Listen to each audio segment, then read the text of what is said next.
Hello viewers, আসসালামু আলাইকুম। তো এই মুহূর্তে আমি আছি সাতক্ষীরা জেলার কালীগঞ্জ উপজেলার নলতা ইউনিয়ন পরিষদের ঠিক পাশেই। তো দেখতে পাচ্ছেন একটি ট্রাক নিয়ন্ত্রণ হারিয়ে একটি হোটেলের মধ্যে ঢুকে গেছে এবং এটি হচ্ছে ভোরবেলার ঘটনা, যে কারণে হোটেলের কেউ হোটেলে ছিল না, পাশাপাশি আশেপাশেও লোকজন ছিল না, যে কারণে কোনো হতাহতের ঘটনা ঘটেনি। তবে যতদূর জানা গেছে এখানকার যে ট্রাকের যে ড্রাইভার সে কিন্তু বেশ আহত হয়েছে এবং বলা যায় যে তার মৃত্যুর মুখ থেকে এক প্রকার ফিরে এসেছে। কারণ ট্রাকটি যে পজিশন দিয়ে আসলে এই শাটার ভেদ করে ভেতরে ঢুকে যায়, সেক্ষেত্রে ট্রাকের উপরের যে অংশ সেটি কিন্তু একেবারে বিচ্ছিন্ন হয়ে গেছে।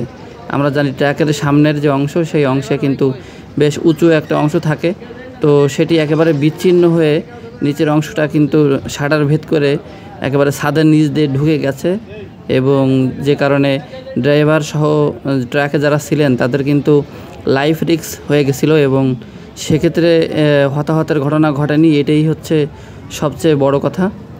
তো আজকে হচ্ছে ভোরবেলা এই ট্রাকটি বালি ভর্তি করে সাতক্ষীরার দিক থেকে আসতেছিল কালীগঞ্জ বা শ্যামনগর এই উদ্দেশ্যে হয়তো বা যাচ্ছিল।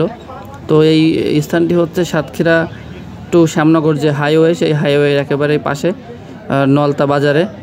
তো নলতা বাজার পার হয়ে সামনে এসে লোটো শোরুমের পাশে যে আসানিয়া হোটেল অ্যান্ড রেস্টুরেন্ট, যেটি খুব সদ্যই হয়েছে, এর আগে এখানে ছিল আয়ান ক্যাফে। তো দেখুন, এইটা হচ্ছে ইউনিয়ন পরিষদে যাওয়ার পথ। সেই পথের যে গেট, সেই গেট বরাবর একেবারে আড়াআড়ি ঢুকে গেছে এই ট্র্যাকটি এবং দেখুন কি সজোরে ঢুকেছে এই ট্র্যাকটি, যার কারণে এর যে শাটার এবং মাঝখানে যে লোহার যে পিলারগুলো ছিল সেগুলো একেবারে ভেদ করে ট্র্যাকের উপরের অংশ বিচ্ছিন্ন হয়ে ভেতরে ঢুকে গেছে।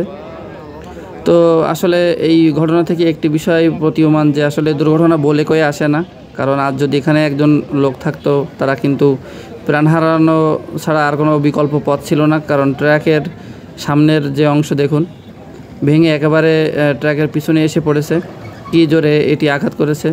তো আসলে আল্লাহ পাকের অশেষ রহমত, কোনো লোকজন ছিল না, খুব ভোরে এটি আঘাত করে, যে কারণে ফাঁকা ছিল। এবং এই যে পথটা দেখতে পাচ্ছেন ট্র্যাকের পিছন দিয়ে, তো এটা হচ্ছে ইউনিয়ন পরিষদে যাওয়ার পথ এবং এই পাশ দিয়ে কিন্তু বাজারে যাওয়ার সহজ শর্টকাট যে রাস্তা ইউনিয়ন পরিষদের সামনে দিয়ে, সেই রাস্তাটা অল টাইম এখানে কিন্তু পাশে স্কুল রয়েছে, স্কুলের শিক্ষার্থী থাকে, তারপরে ইউনিয়ন পরিষদের অসংখ্য লোক যাওয়া আসা করে, তো লোকারণ্য থাকে সবসময় এই পথটি। তো এমন একটি পথের দেখুন 6 নম্বর নলতা ইউনিয়ন পরিষদ, সেই গেটও কিন্তু অক্ষত অবস্থায় আছে এবং গেট ভেদ করে আড়াআড়ি গাড়িটি গিয়ে ঢুকেছে। তো যা হোক, এই ঘটনা একটি বিষয় প্রমাণ করে যে আসলে দুর্ঘটনা বলে কেউ আসে না। আসানিয়া হোটেল এবং রেস্টুরেন্ট সেলিম ভাইয়ের খুব অল্প দিনই এই হোটেলটি তিনি এখানে প্রতিষ্ঠা করেন, তো তার আসলে দুর্ভাগ্যই বলতে হয়। তো উৎসুক জনতার ভিড় দেখে এই পথ দিয়ে যাওয়ার সময় দেখলাম যে এই ট্র্যাকটা এইভাবে আসলে ঢুকে আছে। তো এই পাশে আরও দোকান ছিল, তাদের কোনো সমস্যা হয়নি। তো এই হোটেলটা কিন্তু আরেকটু যদি বেলা হতো তাহলে কিন্তু হোটেলের কার্যক্রম শুরু হয়ে যেত, তারপরে হোটেলে যারা খেতে আসেন নিয়মিত তারাও কিন্তু আসতেন। তো সেক্ষেত্রে প্রাণহানি কিন্তু কোনোভাবেই ঠেকানো সম্ভব হতো না। তো আল্লাহর অশেষ রহমত। তো ভিডিওটি ভালো লাগলে শেয়ার করবেন। আসসালামু আলাইকুম।